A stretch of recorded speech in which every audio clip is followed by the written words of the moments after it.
So good morning or good night, depending on where you are in the world. And welcome to another video of The Shield Doing a Couch and another episode of Is It That Bad? And today we're going to talk about an album by a band that has been around since the 90s. They're one of the pioneers from new metal. I'm talking about Korn and their 2007 self-released Idol, which that album title, which is Untitled. So we're going to talk about that album. So you know the drill, 3 rounds. The first round, we'll talk about our first impressions when we listen to this album. Then we're going to pick the tracks that we think are the least good. And then we're going to give it a final thoughts and final rating. So for this one, last time we had JC start. But first of all, guys, how are you? Good, thanks, man. Thanks. Yeah. Good, good. So we're gonna mix it up today, and we're gonna have it start with Tom, the Green Man. So Tom, initial thoughts listening to this album. Yeah, so this is another album actually that I didn't really know, and I realized listening to the whole thing, I don't think I've ever listened to it. So I got off the Korn train after their album in 2005, See You on the Other Side, and I remember I got actually the first album I heard from Korn, going off on a slight tangent, was Untouchables. And it's interesting that sort of the difference between an album like that and an album like this, because that album and Take a Look in the Mirror and also See You on the Other Side, they were quite pretty heavy. You know, they've got the sort of booming bass sound that you associate with that, particularly that era of Korn. It's a pretty heavy era. And then by this album, things have changed a bit. The drummer's left. He's hired a couple of drummers, I think, for this album, is what I read.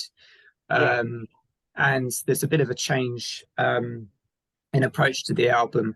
It sounds a lot more industrial, and I suppose Korn have always got that industrial edge to them, but this album particularly, it's like it's them trying a bit of something different, a little bit experimental, with some reserved use of that word, because it's not full-on experimental, but it is definitely a bit more experimental than their previous albums, where you know, you could sort of work out the core of the songs a little more, I think, and what's going on sometimes, whereas this is a little bit unpredictable, actually, and that's not always a bad thing. And I think this is, yeah, it's definitely sort of a little bit, reminded me a little bit of Nine Inch Nails sometimes, actually, without maybe it being necessarily as good or as Nine Inch Nails. But yeah, it was interesting, this one, to delve into, and sort of, I guess, yeah, to hold my hands up. This is really the first time I've listened to this one, and I sort of found it, yeah, just a bit unusual, not what I was expecting. Is how I'd sum it up without revealing how I really feel about it yet. Cool. I can just listen to the comments. How dare you compare them to Trent Reznor? I know, yeah. I was how thinking, dare you, Green Man? First, you canceled Dream Theater, and now this. Yeah, well, I don't know, JC, if you saw that, but he canceled Dream Theater in Live Listen Erased. Oh, no, I didn't see that video yet. Yeah. They were up against, it was up against Porcupine Tree and Opeth, so it was a tricky one. It was a very hard decision, my friend. So so yeah, so those are Tom's thoughts. What about you, JC? Okay, yeah, I'm going to say something similar to what Tom said. I think like this was the album where I kind of like didn't really pay much attention to Korn, because I was a big fan. I used to buy all of their albums, like ever since the first one from 1994. Like I got that one, and then I have all the other ones, like Follow the Leader, Issues, Untouchables, and up to See You on the Other Side. But I think after that, I kind of like was into other stuff, so I wasn't really paying attention.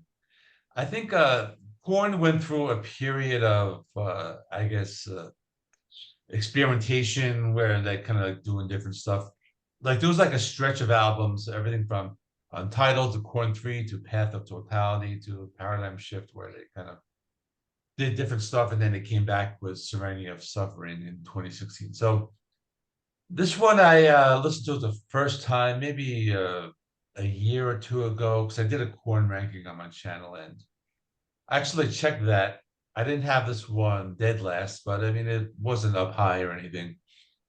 So, like Tom said, it was very different, more on the industrial side, which I kind of thought was strange, being that it came out in 2007. You would think if they're doing industrial, it would come out like in the late 90s, but that was when the late 90s was when they were at their peak. But I think it's again, I'm not going to give away how I feel about it, but it's one of those albums that was from like a period where they're doing kind of like trying to do different stuff. And I think it might have been like their weakest period, that whole like 2007 through 2014, where those are the albums that people don't talk about as much. But I'll reserve my final thoughts for the end. So Okay. that's all. So yeah, I think I'm the one that maybe knows more Korn in this group, because Maybe, yeah. in the late 90s, I wore the big bottom pants. I wore the wallet with the chain, and my nickname I don't know if you guys remember ICQ or that stuff, was I'm ashamed to say this, but my nickname was Corn Biscuit. Yeah, that was my nickname back in the day. I'm Corn Biscuit. I thought I was so fucking edgy, but yeah, it's kind of cringe now when I think about it. But I did listen to this album when it came out, and the thing with this album is first of all, they had lost Brian Head Welch, which Yeah. was, in my opinion, I'm sorry, Monkey, but Brian Head Welch was their best guitar player. Like, he brought his guitar playing brought that extra like crunch to Korn. Without Yeah. him, when we See You on the Other Side was the first album without him, and you could tell in the songs they didn't sound as heavy as they used to sound. It was like I refer to them like Korn light, like, Yeah. because it really showed that it was missing that extra guitar. Like, Monkey is not a bad guitar player, but you could tell when Brian Head Welch left the band that he was like the best guitar player in that band, and they really missed him. Then David Silveria, the drummer, he left. I think he wanted to do a restaurant and stuff, and then he left. So they're down 2 members. So for this album, it was Fieldy, Monkey, and Jonathan Davis. They hired drums for Terry Bozzio, who he played with Frank Zappa and some other bands. And then when the tour came, Terry Bozzio I was reading all this, he was asking for 25%. He wanted to be a full member of Korn and was asking for too much. And Korn said, fuck you. No. And they brought Bruce Wackerman, who plays now with Avenged Sevenfold, to go on tour with them or to do some of the other tracks. So this is an album that, you can tell that the band is going through a lot of changes. And I'll give my final thoughts at the end. But yeah, I did listen to this album when it came out. I think I bought it, including, but I hadn't heard this album until this week in years. And I only remember 2 songs, Evolution, which was the single, and Bitch, We Got a Problem. That's the only 2 songs I remember from this album. The other ones, I couldn't remember them at all. So it was like listening to the album for the first time. So I can tell you, when I listened to this back in 2007, I was like really focusing more on Deftones at that time, because to be Korn were on a downhill. So those were my initial thoughts. So Tom, which tracks do you think are the ones that you think are less good in this album? So one of the ones you mentioned, Bitch, We Got a Problem, is one of my least favorite tracks. And it's very catchy, but not in a way that is kind of annoying as well. Which one of me is into you? Which one of you? Which one? I don't know actually how, I can't remember the exact lyrics now, but it's just that. And it just does that quite a bit. And I think I tired of it on my first listen to it, which isn't a good sign. So It's kind of edgy as well, isn't it? But I know it's actually, I think it's about schizophrenia, isn't it, or something like that. Tracks it mentions it in the song. So I kind of understand, I think, what Jonathan Davis is maybe going for with the song. But yeah, I just found it a bit jarring to listen to. And I've listened to it 3 or 4 times now, and that is just enough for that one. But some people might actually, I don't know what you guys think of that song, but we'll probably come to that shortly. Do What They Say is a definite least favorite track for me. I really did not enjoy that one. I think it was like, there's actually an okay pre-chorus, but then the chorus was a real letdown. It's just him kind of groaning, and it's. I know Jonathan Davis has that unique vocal style, which often works great, but with this song, I just didn't really like it. It just sounded over exaggerated when he kind of sort of sounds like he's whining, do what they say, you know. And I just didn't really enjoy that. I do really like his singing, but yeah, I do really like his singing, but in this song, not in that song. My third one, I had a job with the third one actually, but I think I'm going to go with Ever Be, because it just dragged on a bit and it felt like it was kind of building up to something with the sort of heavy riff in this track. But it never really did, and it got kind of weird towards the end. It sort of went more and more chaotic towards the end, and I sort of think they were obviously trying to sort of, bring the track to quite an epic finish or something. But yeah, that one didn't really do it for me either. It was a bit too over the top. Ever Be. So I think those are my 3. We're doing 3. Ever Be, Bitch We Got a Problem, and Do What They Say. My 3rd. Yeah, it's my 3. Nice. So yeah, Bitch. I actually enjoy Bitch We Got a Problem. It's you could try it on a date. Like if the date is not going well, you can say, "Hey, bitch, we got a problem." It's not gonna go good. Well, and end it quick. Yeah, if you want to end the date quick, just do that. Or on the way to if you're driving, just play some Iron Maiden. Yeah, that should do the trick. So we're digressing here. So JC, what tracks you didn't like from this one? Okay, I'll pick 3, and I'll probably match one of Tom's. But the second track, Starting Over, it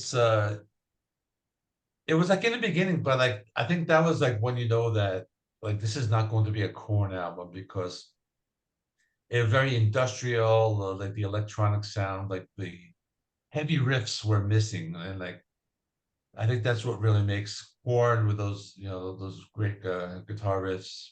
And Jonathan Davis did some like falsetto vocals, and I think that song just wasn't memorable at all and didn't go anywhere.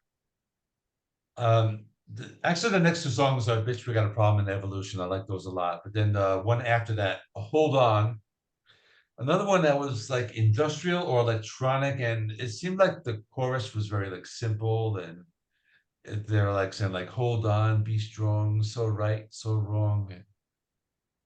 So that one just was lacking for me. It just like wasn't memorable. And the other one, "Do What They Say," it was another industrial type of song. It was they were going for something that was atmospheric, slow, kind of like a horror movie kind of thing. But it was one of those songs that just like didn't really go anywhere, and it was completely like forgettable.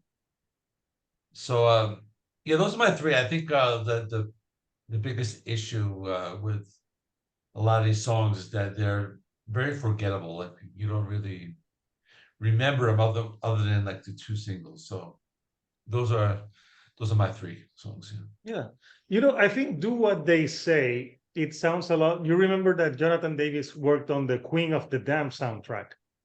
Yeah. And it sounded like it would be like more of a solo song from Jonathan Davis. Yeah. That a Korn song, at least in my opinion. And yeah, he's trying to be all dramatic on that one.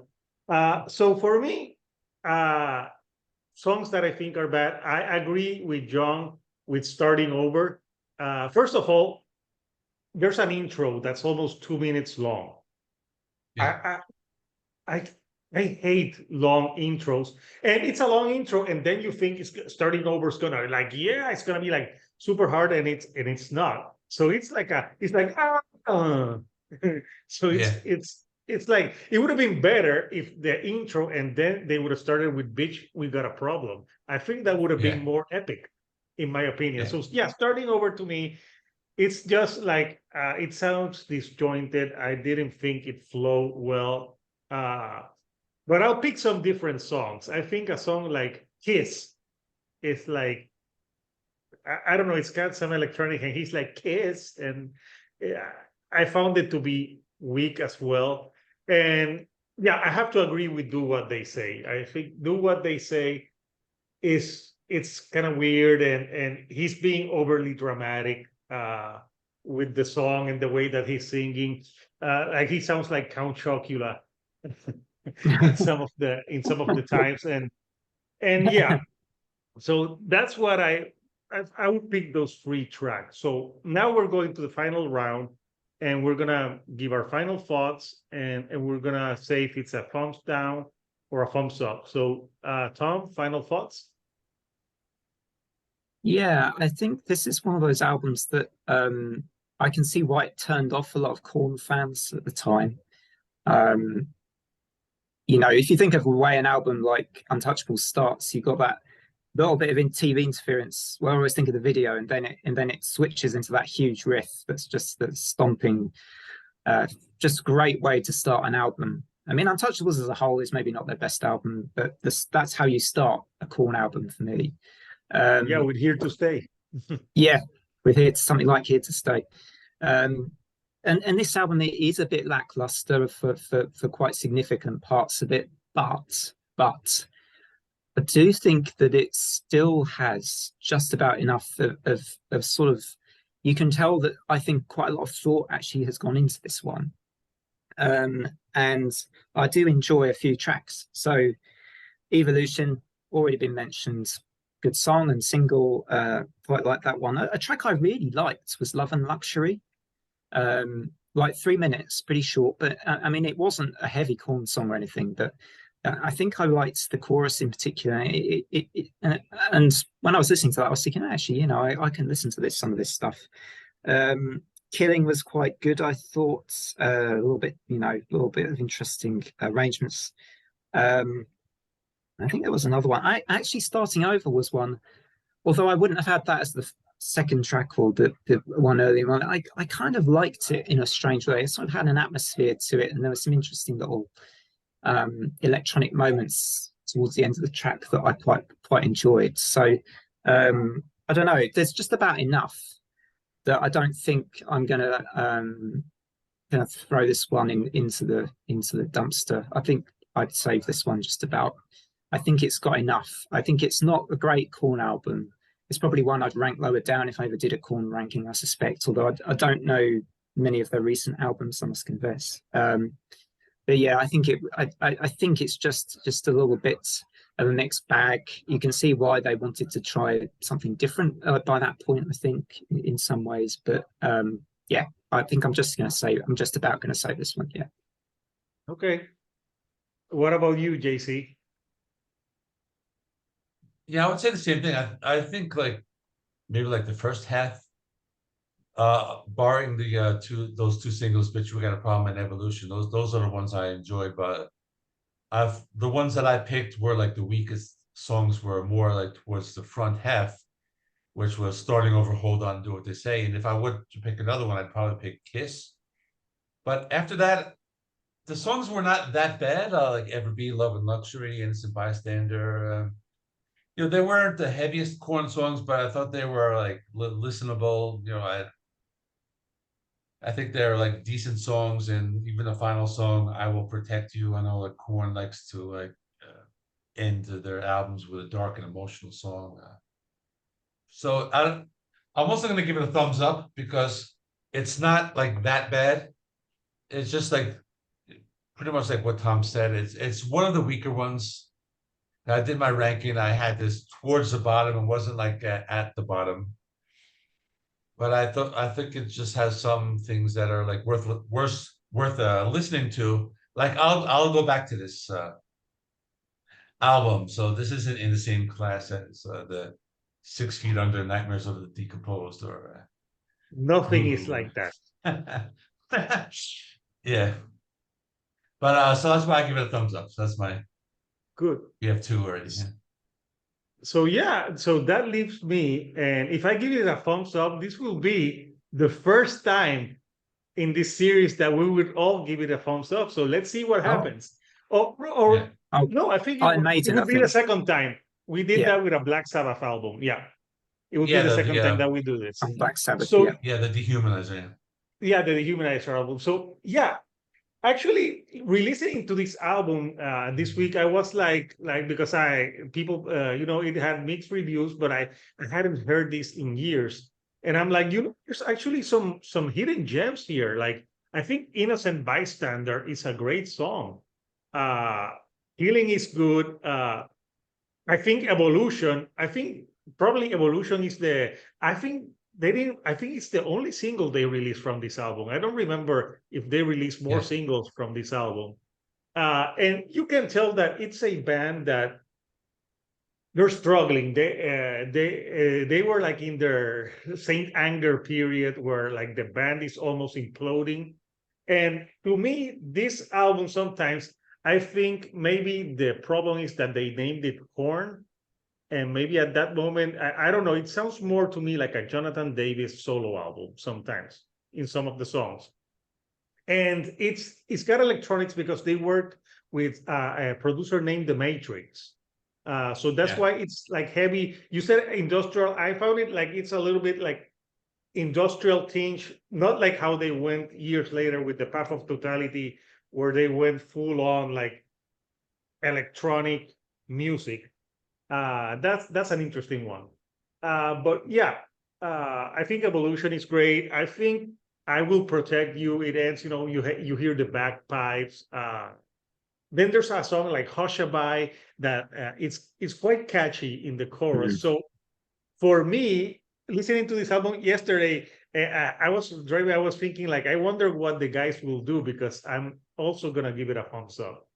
I really, it's not a great Korn album, but it's also not, it has some redeeming qualities to it. Just besides those other songs, I think, actually, I can still listen to this. So there you got it, people. We've all saved this album. It's not going in the trash. So Korn 2007 is actually not that bad. So for the next video, we're going to talk about the last album that we put on that poll. And actually, I saw the poll and it went up. So it's Operation Mindcrime 2 by Queensryche. So that will be our next video. So if you like the videos that we're putting out, do not forget to subscribe and give us a like. Sharing that and giving us a like or a dislike, that helps the YouTube algorithm. So this video can be shared with more people. And please subscribe to my guest channels, Tom the Green Man, if you want to know about like horror movies. Also, he does album reviews and he talks a lot about shoegaze. His channel is the channel for you. And if you want to know about if you want an album review where someone gives you so many details, like on the 3.5 minute mark, the guitar does this slight turn, and like something that you will be like, how the hell does he listen to this? JC does. Like he gives very thorough album reviews and with a lot of knowledge of music. So plus he also has some rankings. So please subscribe to his channel as well. And if you like some humor and some foul mouth behavior and some cool interviews, like subscribe to my fucking channel, please. Yeah. So people, until next time, we'll see you next time on the Is It That Bad video. So until next time, this is Hector the Shield on a couch with my guest, and we'll see you on another video. Thank you and good